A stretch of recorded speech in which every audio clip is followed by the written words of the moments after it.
સ્વાગત છે વિદ્યાર્થી મિત્રો મેથ્સ બાય કાકા સર ચેનલમાં।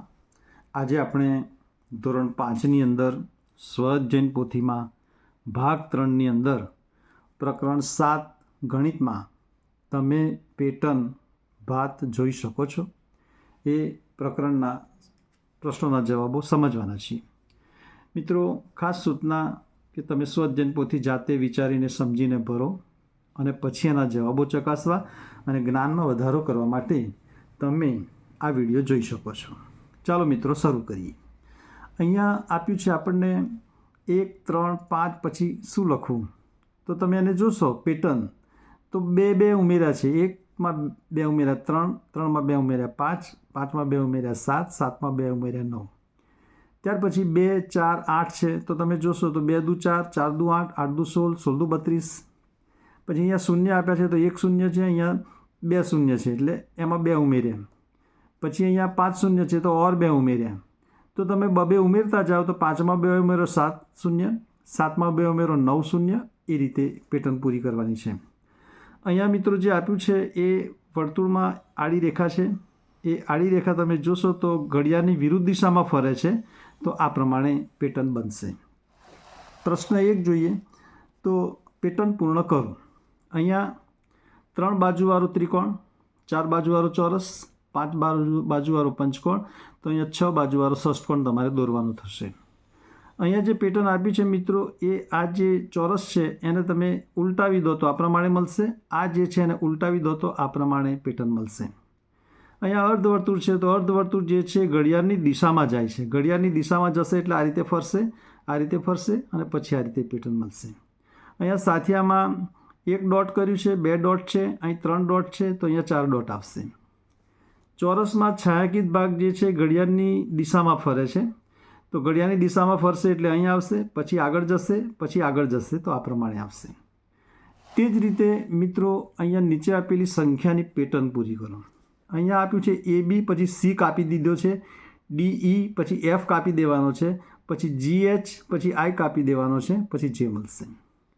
પછી 1, 4, 7, 10 તો 1માં 3 ઉમેરો, 4માં 3 ઉમેરો 7, 7માં 3 ઉમેરો 10, 10માં 3 ઉમેરો 13, 13માં 3 ઉમેરો 16, 16માં 3 ઉમેરો 19। ત્યાર પછી 2, 4, 6, 8 તો બધામાં 2 ઉમેર્યા છે, 8 ને 2 10, 10 ને 2 12, 12 ને 2 14, તો એ પ્રમાણે આપણે એનો જવાબ લાવી શક્યા। મિત્રો એ જ રીતે આગળ આપણે જોઈએ તો અહીંયા આપ્યું છે 3, 6, 9, 12, તો 12માં દરેકમાં 3 3 ઉમેર્યા છે, તો 12માં 3 ઉમેરો 15, 18, 21 એ રીતે 3 3 ઉમેરતા જવાનું છે। 10, 9, 8, 7 તો એક સંખ્યા ઘટે છે તો 7, પછી 6, 1 ઘટી 5, 1 ઘટી 4।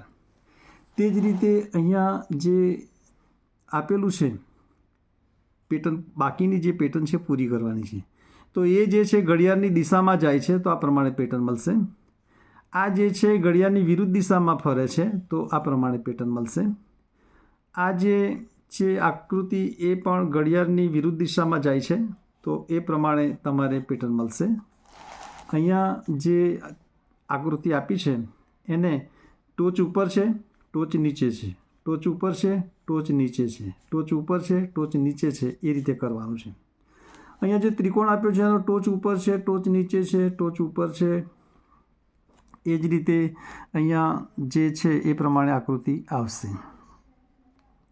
ત્યાર પછી મિત્રો અહીંયા બહુ સુંદર મજાનો પ્રશ્ન આપ્યો છે કે 31 થી 39 સુધીના પ્રશ્નો તમારે લખવાના છે, તો શું કરશો? 31 થી 39 સુધીની અંકોનો ઉપયોગ કરીને ચોરસમાં સંખ્યા લખવાની છે। તો એ અહીંયા મેં લખ્યું છે, આડો સરવાળો કરશો 105 થશે, ઊભો સરવાળો કરશો 105 થશે। મિત્રો અહીંયા વિકર્ણ પૂછ્યો નથી પણ એનો સરવાળો પણ 105 થશે। આ જે બીજો વિકર્ણ છે એનો પણ સરવાળો 105 થશે। તો અહીંયા આ કેવી રીતે લખ્યું છે એ તમારે જોવું હોય તો આપણી ચેનલ મેથ્સ બાય કાકા સરમાં પ્લેલિસ્ટમાં જઈને મેજિક બોક્સના વિડીયો મૂકેલા છે, એમાં તમે આ કઈ રીતે મેં લખ્યું છે એની રીત બતાવી છે। તમારે જો સમજવી હોય તો એ વિડીયો જોઈને આ શીખી શકશો।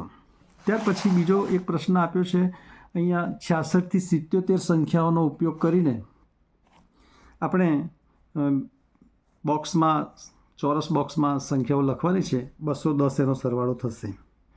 તો અહીંયા આ જે સંખ્યાઓ લખી છે એમાં આડા બધા સરવાળા 210 થશે, ઊભા સરવાળા પણ 210 થશે. તો આ પ્રમાણે લખ્યું છે. આ પણ કેવી રીતે લખ્યું છે એની રીત તમારે જો શીખવી હોય તો તમે એ વિડીયો મેથ્સ બાય કાકા સર ચેનલમાં પ્લેલિસ્ટમાં જઈ મેજિક બોક્સના વિડીયો મૂક્યા છે તમે જોઈ શકશો. મિત્રો અહીંયા જે આપ્યું છે એને જોઈએ તો ખાલી જગ્યા પૂરવી છે. અહીંયા આપ્યું છે 6, 7 અને અહીંયા ખાલી જગ્યા પૂરવી છે. અહીંયા છે 7 અને 15. તો મિત્રો 6, 7, 15, 6, 7, 15 સંખ્યાના ક્રમના નિયમને અનુરૂપ લખ્યું છે. અહીંયા 108, 2, 1, 201, 108, 2, 201, 312, 8, 312, 8. તો ખોટી સંખ્યા આપણે એ રીતે લખવાની છે.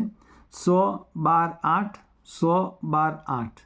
તો સરવાળાના ક્રમના નિયમને અનુસાર આપણે લખી શકીએ છીએ. મિત્રો અહીંયા પ્રશ્ન 6 આપણને આપ્યો છે, ABCDની કિંમત લખો. અહીંયા જે કિંમતો લખવાની છે મિત્રો એ કેવી રીતે આપણે લખીશું? તો સૌથી પ્રથમ અહીંયા આપણે કેટલાક બોક્સ ખાલી આપ્યા છે, એમાં આપણે સંખ્યાઓ લખવી છે. જુઓ તો 8 ચોક 32, 4 તરી 12, 7 તરી 21, 6, 7, 42 અને અહીંયા 30 લાવવા માટે 6, 5, 30 કરવા પડશે. તો એ જ રીતે મિત્રો અહીંયા આપણે શું કર્યું? તો અહીંયા જે વર્તુળમાં સંખ્યાઓ લખી છે બંનેનો ગુણાકાર વચ્ચે લખેલો છે. દાખલા તરીકે 9 અને 3 વર્તુળમાં છે, 9 તરી 27, એનો જવાબ ચોરસમાં લખ્યો છે. અહીંયા 5 તરી 15 થશે, 6, 5, 30 થશે, 7 દુ 14 થશે. તો મિત્રો અહીંયા 7 અને 6 આવે તો 7, 6, 42 લખવા પડશે. 9 છે, અહીંયા જરા પ્રિન્ટિંગ મિસ્ટેક હોય એવું લાગે છે. આગળ જઈએ. અહીંયા કેટલીક સંખ્યાઓ આપેલી છે, એને ઉલટા ક્રમમાં લખી અને એની વિશિષ્ટ સંખ્યા લાવવાની છે. તો અહીંયા 811 આપ્યા છે, એના ઉલટા ક્રમમાં લખો તો 1, 1, 8 ઉલટા ક્રમમાં લખો, સરવાળો કરો 929 આવશે. તો અહીંયા આ જે વિશિષ્ટ સંખ્યા આપણને મળી એ જ રીતે 56 જે છે એને પણ આપણે આ રીતે ઉદાહરણ રૂપે લખવાનું છે. 56 લખો, ઉલટા ક્રમમાં લખો 6, 5 સરવાળો કરો 121, એ વિશિષ્ટ સંખ્યા છે. 153 જે છે એને લખી લો, એને ઉલટા ક્રમમાં લખો 3, 5, 1 સરવાળો કરો 504 મળશે.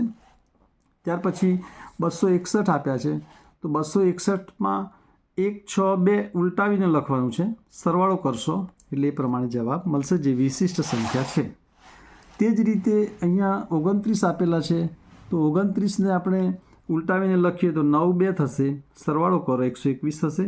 57 છે, ઉલટાવીને લખો 7, 5 થશે, સરવાળો કરો 132 મળશે. એ રીતે આપણે નમૂના રૂપ આપણે કરવાનું છે. ત્યાર પછી 48 જે છે એને ઉલટાવીને લખશો તો 8, 4 થશે અને સરવાળો કરશો એટલે 132 જે આપણને વિશિષ્ટ સંખ્યા છે. ત્યાર પછી પ્રશ્ન નંબર 8 આપણે જોઈએ મિત્રો. તો પ્રશ્ન નંબર 8માં શું કહે છે કે હું 7નો ગુણક છું એટલે 7નો ઘડિયો બોલો. 30થી મોટો છું તો 30થી મોટી સંખ્યા જુઓ, 40થી નાનો છું તો 40થી નાની સંખ્યા જુઓ. તો તમને મળશે 35 જેનો અંકોનો સરવાળો પણ 8 થશે. 4નો અવયવી છું અને 10થી મોટો છું એટલે 4નો ઘડિયો બોલો. તો 4ના ઘડિયામાં 10થી મોટી સંખ્યા જુઓ અને 20થી નાની જુઓ. એમાં જે સંખ્યા આવતી હોય એ તમે વિચારો, જેનો સરવાળો 7 થતો હોય તો એનો જવાબ આવશે 16. તો આ રીતે સમજીને તમારે જવાબો લખવાના છે. ત્યાર પછી બીજો એક મજાનો પ્રશ્ન છે, હું 42નો અવયવ છું, 5થી મોટો 8થી નાનો, તો 42ના તમે અવયવો લખી દો અને જે તમે અવયવો લખશો એની અંદર 5થી મોટો અને 8થી નાનો કયો છે તો 7 આવશે. હું 90ના અડધા કરતાં મોટો છું, 40, 50ની વચ્ચે છું અને મારા અંકોનો સરવાળો 13 થાય છે. તો 90ના અડધા કેટલા થશે? 45. તો 45થી તો મોટો જવાબ છે જ. 40થી 50ની વચ્ચેનો એવો અંક પસંદ કરો કે જેનો સરવાળો, અંકોનો સરવાળો 9 અને 4, 13 થયા. એ રીતે સંખ્યા તમને 49 નક્કી કરી શકશો. 5નો ગુણક છું એટલે 5નો ઘડિયો બોલો. 20થી મોટી સંખ્યા જુઓ, 30થી નાની જુઓ અને એવી સંખ્યા લો કે જેનો અંકોનો સરવાળો 7 થતો હોય તો તમને 25 મળશે. મિત્રો અહીંયા ત્યાર પછી પ્રશ્ન નંબર 9 ખૂબ સુંદર આપ્યો છે. વિશિષ્ટ પેટર્ન પૂરી કરો. અહીંયા 15 દુ 30 ને 5, 35, 15 તરી 45 ને 5, 50, 15 ચોક 60 ને 5, 65.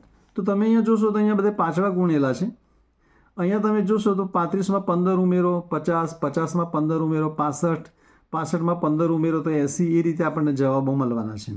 તો અહીંયા આપણે શું કરીશું કે અહીંયા શું જવાબ આવશે તો 15 × 5 = 75 ને 5 = 80. પછી અહીંયા 15 × 6 = 90 ને 5 = 95. ત્યાર પછી અહીંયા શું સંખ્યા લખશો અને અહીંયા શું સંખ્યા લખશો તો 95માં 15 ઉમેરો 110 થશે, બરાબર.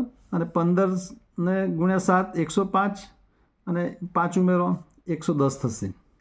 ત્યાર પછી અહીંયા 110માં 15 ઉમેરો 125, 125માં 15 ઉમેરો અને અહીંયા 5નો સરવાળો કરશો 140 અને અહીંયા 10 વડે ગુણીને 15 × 10 = 150 ને 5 = 55. તો અહીંયા 15 15 ઉમેરાતા જાય છે, અહીંયા સમાન સંખ્યા આવે છે અને અહીંયા કઈ સંખ્યા ગુણવી એ આપણે આના જવાબ ઉપરથી નક્કી કરી શકીએ છીએ. મિત્રો, પ્રેક્ટિસ કરશો તો તમને આસાનીથી આવડશે. ત્યાર પછી કેલેન્ડરનો જાદુ તપાસો અને પ્રવૃત્તિ કરો. તો અહીંયા જે તમને આપ્યું છે એ પ્રમાણે તમારે પ્રવૃત્તિ કરવાની છે. અને ત્યાર પછી નીચે પણ એક 3x3માં એવા ચોરસ દોરો અને અલગ અલગ રંગથી બોર્ડર બનાવીને કોષ્ટક ભરવાનું છે. તો મિત્રો, આ રીતે આપણે આ સંપૂર્ણ સોલ્યુશન જોયું. મિત્રો, વિડીયો ગમ્યો હોય તો લાઈક કરો, શેર કરો, સબસ્ક્રાઈબ કરો. Thank you very much.